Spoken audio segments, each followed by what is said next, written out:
সবাই পিছু হটুন। এই কম্পন সাধারণ নয়, মাটির গভীর থেকে নতুন কোনো বিপদ জেগে উঠছে। সবাই সাবধান। হাল্ক, তুই ছায়া দানবকে হারিয়েছিস, কিন্তু রক্ত পাথরের শক্তিকে রুখবি কি দিয়ে?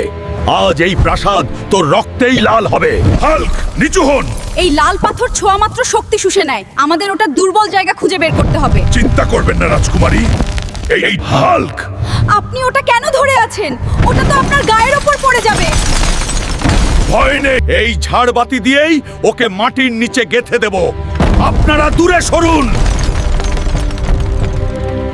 হাল্কের ভার এবার নিজেই সয়ে দেখ।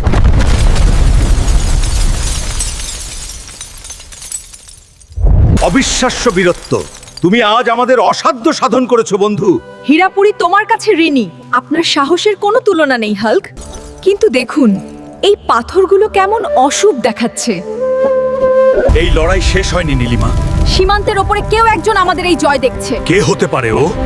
বন্ধুরা, পরবর্তী পর্ব আরো আকর্ষণীয় হতে যাচ্ছে। ভিডিওতে লাইক এবং কমেন্ট করে চ্যানেলটি সাবস্ক্রাইব করে রাখুন। দেখা হচ্ছে পঞ্চম পর্বে।